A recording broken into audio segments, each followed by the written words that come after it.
I always tell people that you're more capable than you think you are. Be original. Don't be like the guy on the radio. Great music will prevail. So I would tell people, make great music. Don't make other people's music. Make your own.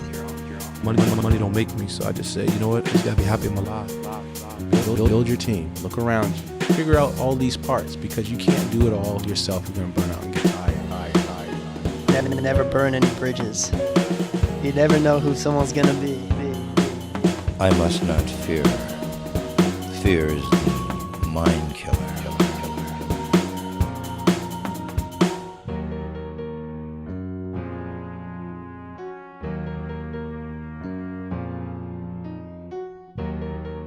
Welcome back to the Indie Playbook presented by Focused Noise.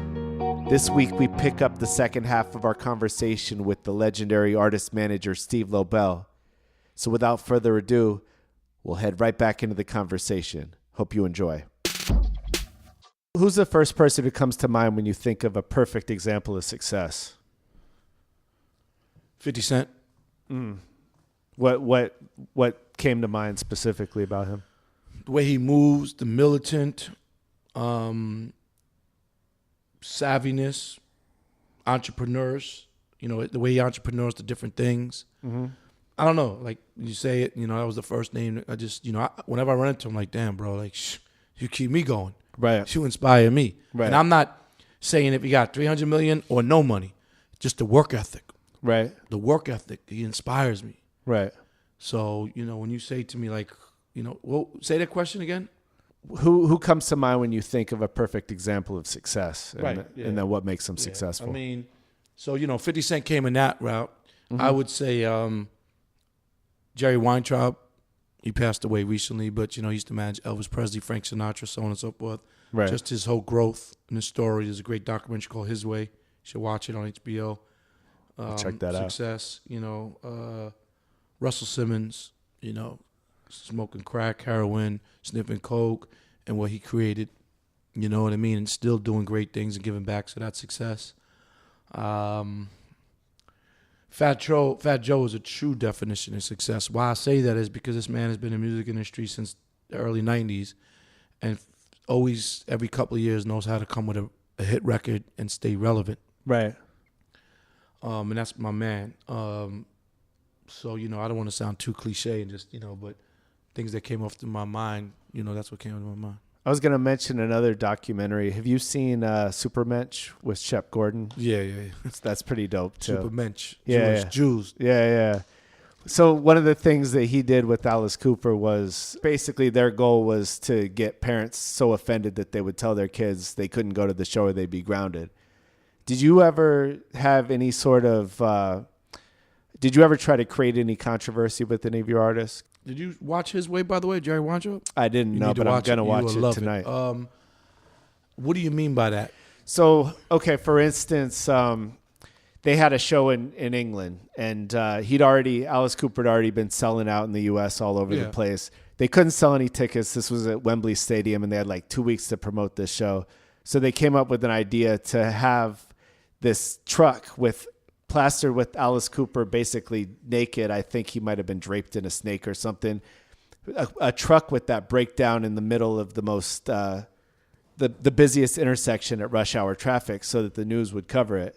And on the back of the flatbed truck, they had these girls giving away flyers and they were in like pink hot pants. Right. So you're talking about like marketing, strategic, yeah, just creative things. Marketing. Yeah. Yeah, I mean, not that I remember. But I'm sure I was involved with something. I'm sure. Yeah. Were you trying to film this interview, by the way? No, right? You weren't trying to film No, it? I wasn't going to film Yeah, I mean, I've been in different, marketing creative concepts for different things, for different artists. Look, the way Bone Thugs and Harmony broke the Thuggish Ruggish Bone was back in the days as Video Music Box.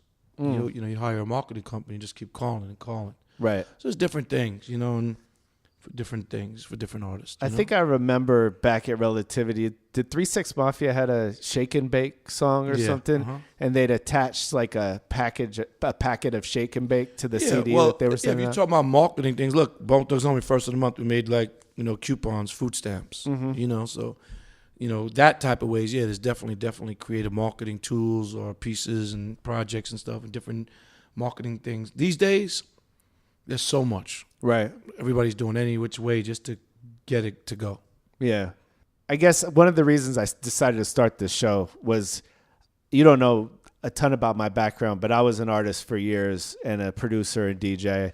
And basically, I kind of realized after I'd made the transition to the business aspect how egotistic your life can become as an artist and how much you really have to put into yourself. Your whole world really revolves around your art. And, you know, I always thought of myself as a good person. Like I'm here to help people. If people reach out to me, I'm always happy to help. But I realized like I hadn't done enough for people. So for me, starting this podcast is a way to kind of share the knowledge that I've accumulated over the years, and also people like yourself who, you know, has so much knowledge to give, and you've been through so much that, you know, it's really just a blessing to be able to hear these conversations, because I can only picture myself 10 years ago, even 5 years ago, looking for those conversations, and they just weren't there. So one of the things I wanted to get into a little bit was routines of people who've been able to achieve success. So do you have any sort of regular routine, like say in the morning, that gets you going? Because you have a lot of energy. Yeah. Yeah. What did you do? You rapped? I did. Produced? I produced, DJ'd 20 years. What happened? And MC'd. I had a kid. I got older. I mean, I played probably between DJing and MCing, I probably played 1,000 shows. Still DJ? I still can DJ, yeah. And you rap? I do. Give me something. I can't do that. Why right not? now. I'll play you something Why after. not, man? Yeah. I'll play you something. So you rapped. Everybody's telling me I should rap. Yeah, I mean, They want to make me songs. I'm like, man, I'm not trying to rap. I mean, but shit, all this garbage out here these days, maybe I can rap. you could. I mean, shit, what's my routine? Yeah. I'll keep it real with you, man. For at least, man, at least 2 decades, my routine was honestly Mountain Dew and Snickers bar Wow. Every morning? every morning. Wow. You know, you asked me, like, it's funny because now that I look back, when I would stand at the bus stop and go to school, high school, I'd have a Sunkist soda and a Snickers bar. But by the time the second period came, I couldn't sit in school no more from the sugar. So I would never go to school. I'm self-made, self-taught. Right. So, yo, for decades, Snickers bars and Mountain Dew. And that's what got me going. It wasn't like, yo, I got to hit the gym. I got to have a cup of coffee and I got to smoke a cigarette or a joint. Nah, it was Snickers bars and Mountain Dew and no sleep. You know, Russell Simmons always say, sleep when you die. So, I mean, I wish I could tell you something different for my success, but I mean, everyone has their own story, and Yeah. that's more interesting than, you know, I eat eggs with spinach in the morning, and, you know, I go work out for a half hour or whatever. you know, now I'm just trying to stay alive and healthy, so I hike every day. I drink a ton of water. But I don't really change my life too much differently. You know, I try to, you know, these were the traits that I thought that were successful to me. Never taking no for an answer. Having common sense, which we know common sense is not common. Right. Following up with people, you know, because you meet people, you got to follow up with them. Because, you know, these days now everybody's just meeting people. It's fucking free for all. But back then, it was harder to follow up with people. Right. You couldn't just text. Organization, being organized. Anybody knows me knows I'm very organized. So, common sense, organization, and communication. You got to know how to communicate. I'm not the best when it comes to my personal life communicating. That's why maybe I'm, you know, not married and have no children, but you need to communicate in a relationship, especially with your other half. I had a big problem with that. But anything else, I'm good with the communication until the bullshit. Then I run and fucking don't want to deal with the bullshit. Right. So communication, common sense, organization, follow up, and never take a no for an answer of certain traits that I had for my success. Because at one point, I was doing everything myself. Right. Everything myself. And I just knew that it would get done, and I was on it, and I got it done the way it should be done. You know, you leave it to people to get done. They don't do it the way you want to do it, or they don't do it all the way, and so on and so forth. So Right. So when it comes to organization, do you set goals regularly? Nah. And, you got to learn patience, which I never had. In this music industry, you need tons of fucking patience. Shit does not happen overnight. I just recently was teaching myself, you know how you would wake up and you'd make a list things to do? Right. I found out that real successful people, things not to do. So you do that regularly? Things not to do, yeah. Wow. Has that helped with your patience? Is that a reminder? It's helping. I was talking to someone today, Vidal Sassoon's daughter. You know Vidal Sassoon? He passed away. And I said that every day now, because I'm stuck in my ways, I'm stubborn, my mind is set because I'm 50 years old, I'm going to be 51, it's hard to change someone's ways or teach a dog new tricks. So I'm trying to work every day or every other day or whatever I can to switch things up and try to change myself to different things, to better or worse. Because I'm not perfect. No one's perfect. So, am I going to start wearing suit and ties every day? No. Right. Am I going to go to the opera? No. But just maybe my mind thoughts. Look, and see, I'm going to tell you the realest shit I could tell someone. That if you really have to dissect and understand.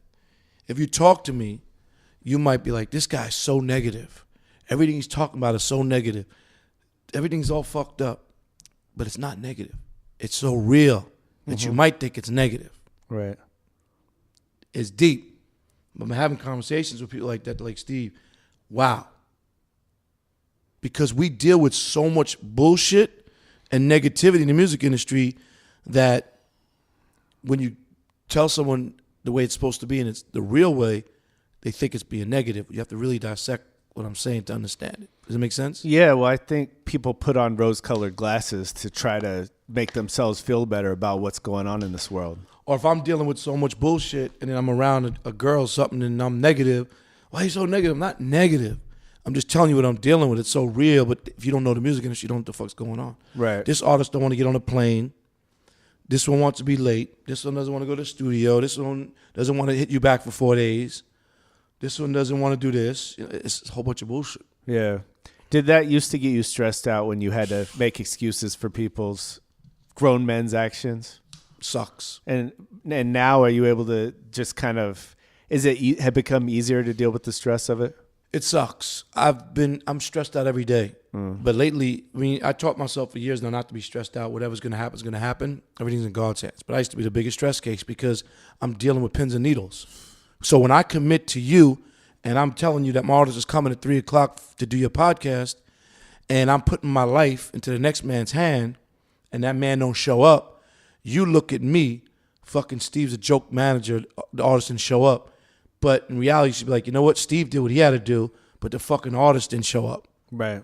So I've dealt with this for decades, that people, and I had to explain to them, it's not me. I don't control that man. All I can do is tell that man to do this. And that's the hardest thing to the manager because the people take it out on the manager. Oh, you can't manage that client or your client's not manageable. They don't trust you and they don't listen to you and so on and so forth. It's the worst.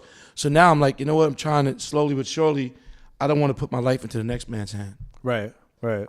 Because these next men don't appreciate what the shit. I had to tell an artist recently, imagine you were the artist and I was the rapper and I ain't show up. Oh, I'd be pissed. Okay, now you understand. Right. Which is simple. You just flip it. Yeah, you got it, but people don't understand it, man. Yeah, yeah. Yeah, I think it's hard sometimes for people to put themselves in other people's shoes. Facts. So could you take us back to a time when you hit rock bottom as an entrepreneur or a manager and you just felt like giving up? Like it was one of those days like, this is it. I'm done. I can't do this anymore. And what did you do to pick yourself up? Well, first of all, I hit rock bottom in life and I was going to kill myself. And the best of them do that. And they call the people who do it cowards. But if those people that did it, they're really not cowards. They just had enough or they didn't have the right person to talk to at that moment. But it had nothing to do with business. My mother passed away. My mom was my best friend.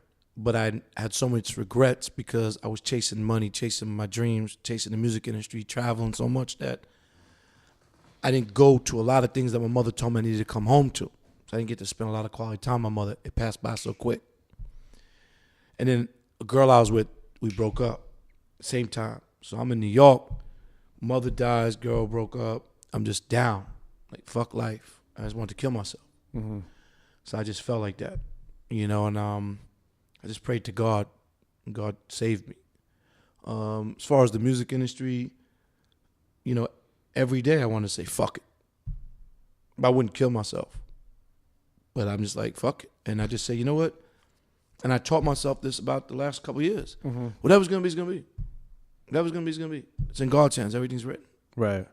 And so after your mom passed and you said you prayed to God, do you feel like then a plan kind of came to mind of how you were going to get out of this, or like feel better about life, or was it just time that you needed to heal? Or Yeah, time heals everything. Yeah. And it's like, man, I just got to put myself in God's hands. Yeah. Like, there's times I wake up for a lot of my years of my life, I got to make money. If I didn't, I was stressed out. Now I just wake up happy that I'm alive. Mm. And whatever's going to be is going to be. Right. Because I've seen the world. I've did this. I've done that.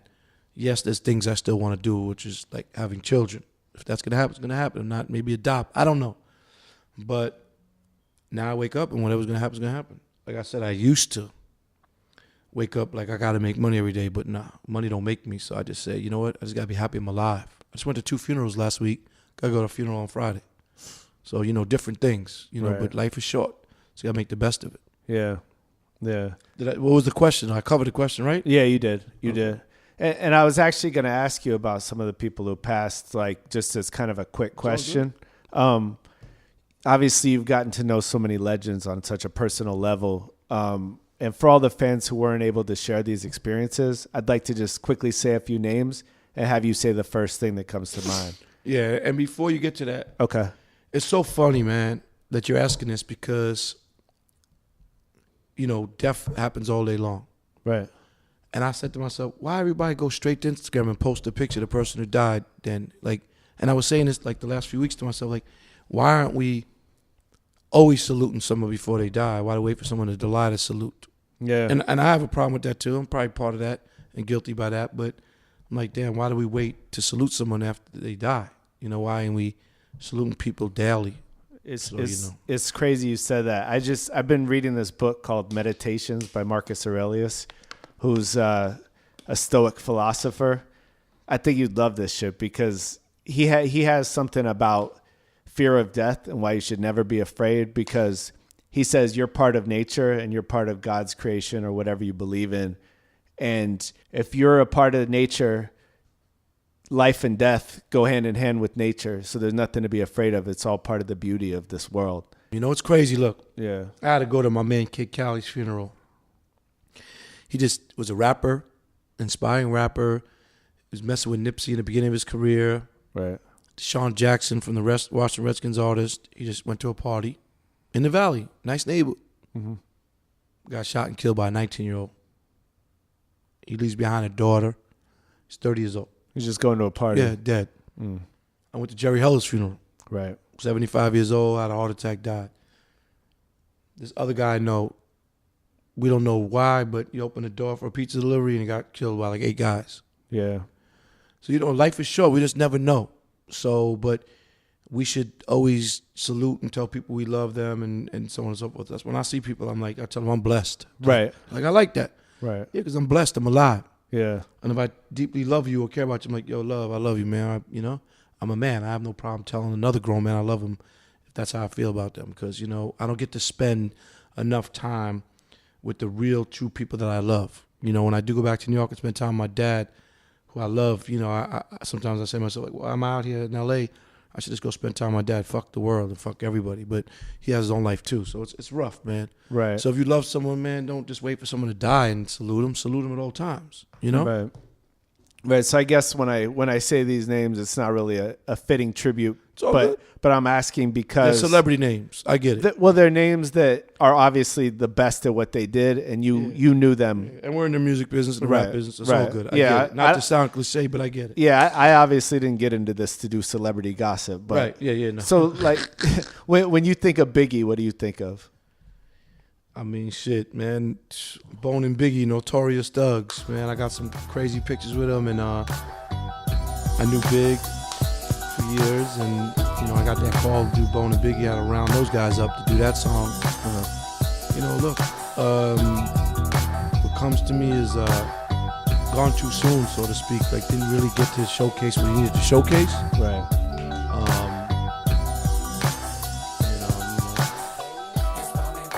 Sky could have been a limit for him. Yeah. Big guy, and talented guy too, and a spitter, and shit happens. How about Big Pun? Man, Pun was my man. I knew Pun before he was like so-called Big Pun to the world. Right. And I used to drive around the country with Fat Joe in a van with like $40 to eat with two fat guys, and they would want to eat all the time, and there were like 4 other people in the van, and we would just drive across country because Joe wouldn't fly. And Pun was his hype man, and we'd do radio and retail and stuff. I got a lot of throwbacks to me and Pun. And Pun was a great guy, man. All he wanted to do was crack jokes, funny as hell, and all he cared about was using my cell phone to call his wife and kids. That says something. And then he blew up, and still humble, real cool, and I went to his funeral and stuff. He opened the door, to be a real big Latin artist. Mm-hmm. And he was funny as hell. How about Big L? Big L, a lyricist. New York. Yeah. And another sad situation. How about Easy? Easy, West Coast real gangster, businessman. I met Easy because I was working at Sony Relativity, and Ruthless was distributed by Relativity. Right. I remember. I still got 2 Easy plaques in my house. I worked on those projects. I'm kind of mad because, back then, like, I wasn't the type of dude that want to take pictures with no one because I felt like I was a groupie. And I still don't like it, but I do take the pictures because for a couple of reasons. But anyway, I'm mad because, it was opportunities and I didn't. And everybody's asked me, I know picture with Easy. I'm like, damn, I had one. I just can't find it. I don't lose nothing. But, Easy introduced me to Bone. Still with Bone Thugs, if you want to say that, which is, crazy that I'm still with them over 20 years in a good way. Most doesn't really happen. But, when you say Easy, man, like I said, gangster, businessman, the man behind it all. If you saw Straight Outta Compton movie, Easy runs into Ice Cube in New York City. I was right there with Easy, but they don't show it in the movie. Right. So in real life, I was there, and Easy wanted to walk back to the hotel with his 2 Samoan guards that we call the twins. He had a flannel on. It was cold. I got in a limo with Bone. Easy said he was going to walk back to the hotel. I'm like, yo, get in the limo. He didn't want to. Real guys walk in New York, no matter how cold or hot it is, because they just want to be out. Right. Never saw him again. Never saw him again. It's crazy. Yeah. So is that one of the reasons you take pictures with people now? Because you just, that's history, and like you don't have a picture with Easy, even though. Not at all. I mean, I take pictures with people, and I hate taking the posing ones. Right. I love when someone's capturing it. Right. Like someone just captured the picture of me and Kanye talking, me and Jay-Z talking. But back then, I have this conversation with people like who've been around like me, and like, man, we didn't think that was cool at all. Right. Like, shit, I'm cool. Yeah. You don't want eyes on you. You don't want to be, I take pictures with people now. I don't know, just perception, the consulting business, people infatuated with it. I'm not a groupie. I'm not a fan. I take pictures of people. Most people I do take pictures with, I know. Right. I'm mad. I didn't get a picture with Jerry Weintraub. I missed him like 10 minutes at the Playboy Mansion. I just took a picture with Irving Azoff. That's like a mentor too, because his manager has dealt with so much shit. Right. I took a picture with him. But a lot of my pictures, I got so many throwbacks that I throw out here and there that people, Baller Alert and Def Jam just took the picture of me, Nas, and Common from 90-something. So, I don't know, take pictures. It's not because it's the cool thing and the thing to do, but, I don't know. That's a good question, but I don't know the answer. I mean, I understand even as a consultant, if people are looking to work with you, they're like, look what he's done. Look who he works with. Yeah. I mean, it's marketing. Yeah, I mean, look, I got nothing to prove to no one. Right. To be honest with you. I mean, like I said, I could have a lot of money. I could have probably other clients. I could probably work in a company. I'm just not a puppet. I got integrity. I'm not a snake. I'm not a thief.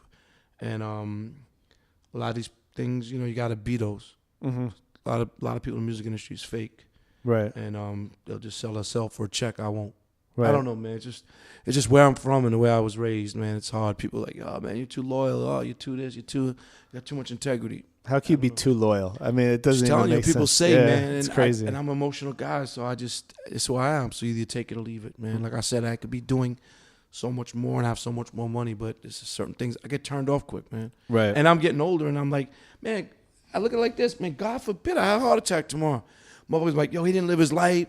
Oh, I respect him. Oh, he's cool as fuck. But deep down inside, people know me like he wasn't happy. He didn't really do what he wanted to do. He didn't have a child, so on and so forth. So now I choose to do what the fuck I want when I want. I don't think about money because I need to just do what I want to do. Because God forbid I do die tomorrow, then all this went to waste. Yeah. I mean, I've always felt like if you put your energy into a specific thing, like, so if your energy was put into making money all these years, you did it because your energy was there. So now if your energy is being put into making yourself happy, I don't see why that's not going to happen. Trying to find some balance. Right. Money don't make me. Right. Mercedes don't make me. My watch don't make me. I don't know. So, I don't know. Maybe I'm going through a midlife crisis or something. So what other names you got? A few more. It's all good. Jerry Heller. I mean, look, I didn't really know Jerry. I know him. Mm-hmm. I spoke on a panel with him. I met him a couple of times. I didn't really do the business with him. Alan Grumbut did the business with him when we dealt with stuff with Ruthless. Right. But all I could say, and like I said on camera at the funeral to people, like, he's a big part of West Coast gangster rap. May he rest in peace. Another Jewish guy in the music industry. There's a lot of Jewish guys in the music industry that help the culture. Right. How about Pac? I mean, Tupac. I managed Tupac's group, The Outlaws. Right. Rest in peace to Fatal. Rest in peace to Gaddafi. Fatal was signed to Relativity. Yeah, he called me screaming at me one day. Really? Yeah. Well, I mean, I was just answering the phone because it was there. Yeah, Fatal was crazy. I don't know who he was looking for. We signed him to Relativity. Gaddafi. Tupac, man, I feel like he's still here. His music is timeless. Yeah. I met him a various amount of times. There was a fucking picture taken at the MTV Awards, 96. I was there with Bone and him. Don't know where that picture is, man. Wow. He had those nice chains on a brown suit. Snoop was there. Just a guy who didn't give a fuck and was just always himself. Super talented, and I feel like his music is timeless. You hear it now, and you're like, yeah. And I'm just blessed that I was, able to at least work and be associated with him and the Outlaws. Right. How about? Sorry to cut you off. How about Phife Dawg? That's funny because he died not from like gunfire or from a disease. Right. And I know Phife and Q-Tip and everybody from Queens, Tribe Called Quest. And was it last Christmas or the Christmas before? I went to a Hot 97 Christmas party at Busta Rhymes did in New York, and I ran into Phife. Right. He didn't look great. Was that when they performed together? Was it that one? Came out with Busta. Yeah. We took a flick and we talked and stuff, and then he died. Yeah. Yeah. Yeah. I personally could say I wouldn't even be in this business if it wasn't for Tribe. Like that's how influential that was to me. Yeah. How about Chris Lighty? Man, I know Chris Lighty a long time as Baby Chris. Mm-hmm. And I've been in situations with Chris, man, a lot of arguments that I was around. He's arguing with people, and I wasn't in the argument. Right. But Chris was a fucking straightforward guy. I still speak to his brother Mike and Dave Lighty. He was a powerful force in the game. Straightforward guy. And the last time I heard his voice was when we had this record called Buzzin' with Man. And 50 got on the remix and just jumped on it.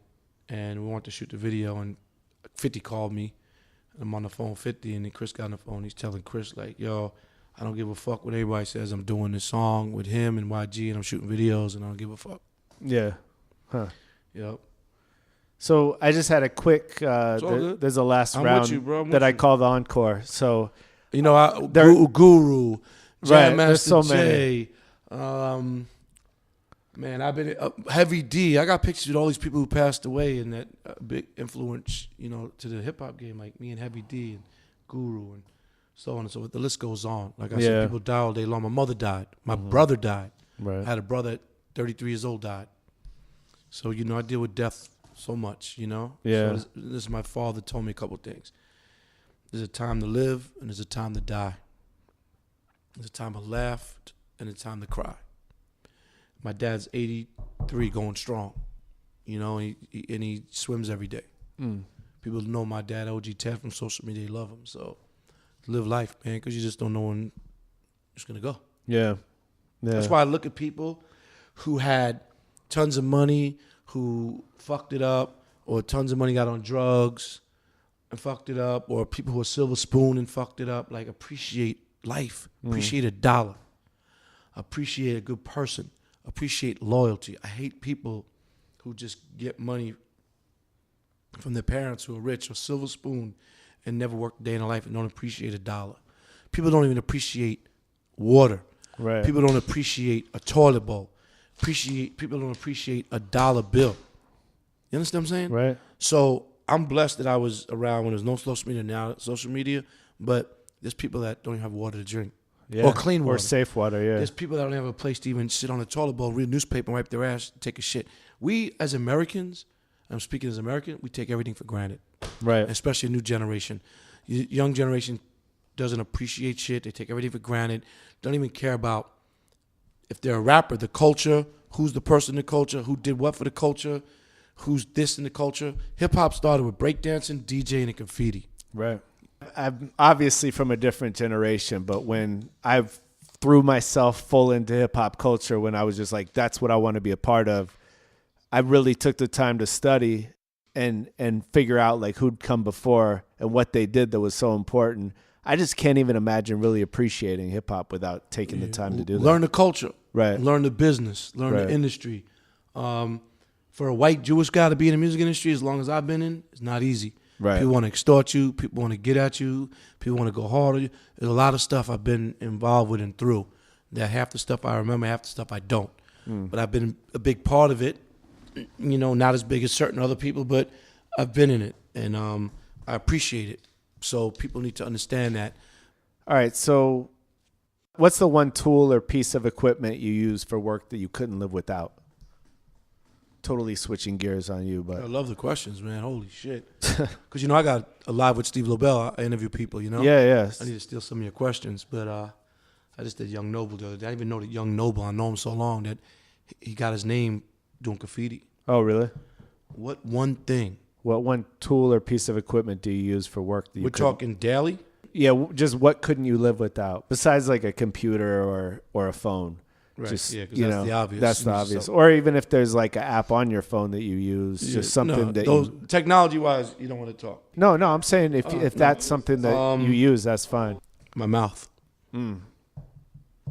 That's a good answer. My mouth. Yeah. And then if you ask me two, I would say my car. Right. Yeah. So knowing everything. You didn't expect that answer. No, I didn't, but it's a good one, especially knowing you. Knowing everything you know now, do you feel like following your passion is good advice? Wow, you got a great question again. Man, shit. Sitting here today, I'd be saying no. You know, a couple months ago, I'd say yeah, because, you know, I have so much integrity and so much passion and so much loyalty, but I just feel like, man, it's just getting worse and worse, this game. And to make money and stay relevant and deal with stuff. So, what was the question? Hold on, I want to make sure I answer. So, knowing everything you know now, do you feel like following your passion is good advice? Until, like I said a few months ago, yeah. Was there anything specific that's changed it, or is it just, is it years of wearing on you because of the way people act? Just, man, everybody needs to fucking just always be humble. And not be so difficult and appreciate stuff, because life is a blessing. And making $1 right now is a blessing. Yeah. And when I say to the older artists that are legends, appreciate more than you ever appreciated because it's getting harder for you. And for the new artist, appreciate the plug, knowing the plug, because there's millions of people around the world that wish that they knew someone like us. Yeah. So appreciate the plug. I was in the studio tonight with Juicy J and Scott Storch and a couple of legendary people and some writers and some people in the industry. And I said to these people, like, I think the most important thing in the music industry right now is the songwriter. They turned around and said, nope, you are. I said, why me? You're the plug. I said, in hindsight, you're right, because I'm saying that in the music business, the songwriter is, because I'm a manager and I need hit records on Scott Storch beats or hit records on hooks for my artist. But in hindsight, you know, if you're not in the music industry and you're thinking to get in music, you need a plug. Right. The right plug. And someone like myself, and they felt like, again, goes back to my integrity and my track record and my respect level and my knowledge, because knowledge is key to the plug. Right. So let me ask you a question. Coming from, I guess it was about 6 years ago before I moved to New York, I was living in Portland, trying to basically figure out who I need to talk to make some stuff happen, right? So imagine you're talking to a kid who's in that same situation, who hasn't moved to LA or New York. What do you recommend to them to make something happen for their career when they're not around industry people all the time? Do they have to travel? Do they have to move? Right. Can they do it from their own place? You know, these are great questions. I tell an artist that's not from New York, LA, to learn their market, to learn the people who are important in their market, the radio station, the promoters, the business people. Look, I always tell people this. If you're not from LA, don't try to break in LA. If you're not from Chicago, don't try to break in Chicago. If you can't get your backyard and your hometown, how do you expect someone else to? Now, people are coming from overseas and their records are big in the pop world, and like a Sam Smith or, you know, certain people that are not from the United States are blowing up. Right. But if you're from Fort Wayne, Indiana, you need to break in Fort Wayne, Indiana. Right. You need to, you know, build your fan base there. Get the radio station people to know you, the important people in the industry, or if there is, promoters, other artists, and then start doing like a tornado effect and start building around there. Now, if you're trying to get to important people to change your life, then like I said, you could either go through an email, Twitter, social media, pop up in LA, pop up in New York, try to get meetings and meet people. So you're going to have to get out of your city because, unfortunately, the music industry, if you want to close some deals, is LA and New York. Right. So if you're a behind-the-scenes person and you're trying to get into the industry, would you say you have to move to LA or New York or Atlanta?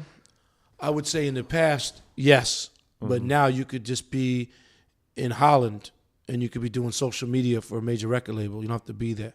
Right. You know, Skype or fly in once a year for a meeting.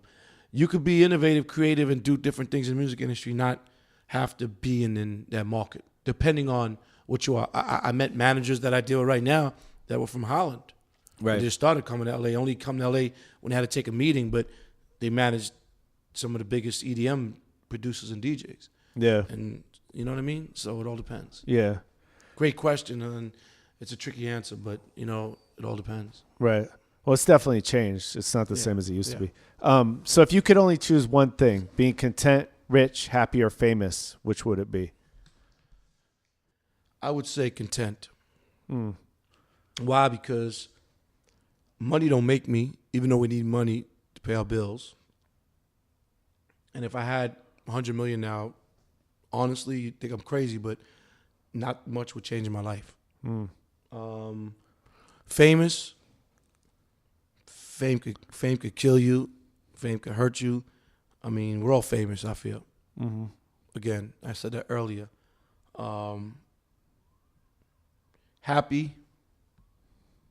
Man, people are happy, then they're miserable, and they're happy, then they're miserable. But being content means that you can have all those that you talked about. I couldn't agree more. That's exactly what I would say. But I've asked a few people that question, and no one said content. So Most people will say rich or famous. most people say happy. Oh, okay. Yeah. I mean, I guess it depends who you're talking to. Maybe because I've never been happy in my life, and I don't know what happiness is. I don't know. No, but I think you're right. Happiness is fleeting. You know what's happy right now? I got a text message, right? Okay. And I'm like a little kid in a candy store, man. But, you know, my man Pat Sims from the Bengals, Cincinnati Bengals, because I collect football helmets. You know, and every time I'm trying to get all the teams, Right. he just sent me a picture, he signed dope. it, and he put it in FedEx for me. That's so, you dope. know, I'm happy. I smile for that. Yeah. Because I'm on a mission to collect football helmets because I love football. Yeah. So it's about going in to be a sports agent. But, you know, I got all my plaques signed. That made me happy, just chasing everybody, so to speak, in a good way to get it signed. So that made me smile. You never smile the whole interview. That made me smile. What's one mistake that you made that you learned the most from in life? Helping Steven Adler get clean and then him trying to fucking put me in jail and sue me. Nah, I'm just playing. That's the truth, though. Yeah.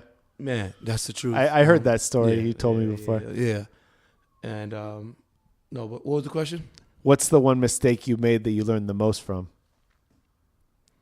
Man, these are fucking great questions, bro. Business or personal? Or one of each? I mean, whatever's. I mean, I guess I'm asking this question. I'm going to say it right now. Okay. Personal, trusting a girl, and I should have spent more time with my family. But again, like, it's hard because, like, when you live in LA and they live in New York, my dad doesn't want to hang out with me every day. He loves me, but he's got a girlfriend, and, you know, so. Right. But, you know, personally, like I said, trusting a girl and, you know, spending some, you know, a lot more time, I guess, with my mom. Business, being loyal to the wrong person or the wrong people. So it's a similar answer. Yeah. Personal and business. Yeah.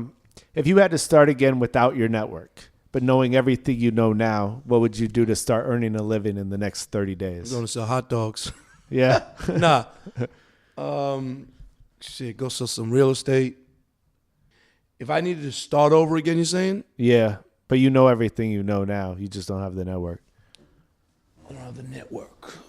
But I know everything I know. Well, the network is a big part of it. Yeah. The network's a big part of it. And are we saying the music industry or just life?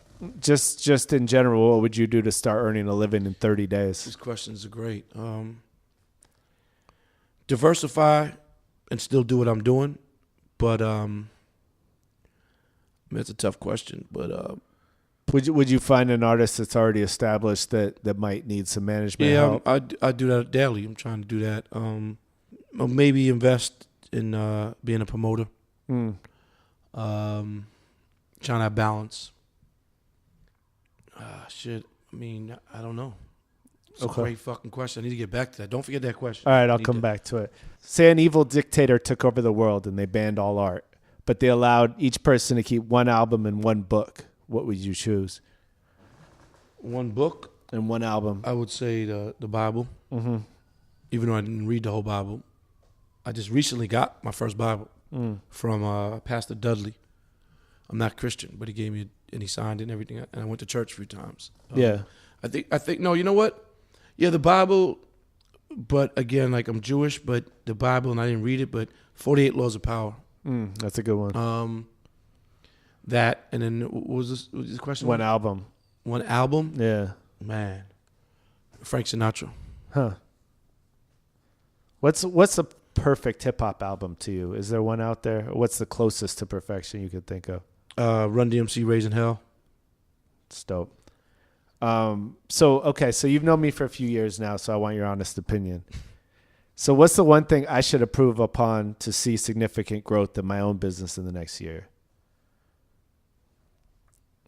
Relationships. Building more relationships. Yeah. Staying relevant. That's good advice. I appreciate it. What excites you most about your life right now? Man, it's crazy because I complain about it, but just really making moves and just like seeing people, you know, be successful. Yeah. Like, I love going to Scott Storch's house and just fucking laughing with him and seeing him just make records for people and still staying around and coming back, or, you know, just seeing people fulfill their dreams, you know? Yeah. Yeah, that's dope. So I want to go back to that question you told me you wanted me to come back on. If you had to start again without your network, but knowing everything you know now, what would you do to start earning a living within 30 days? I would buy commercial real estate.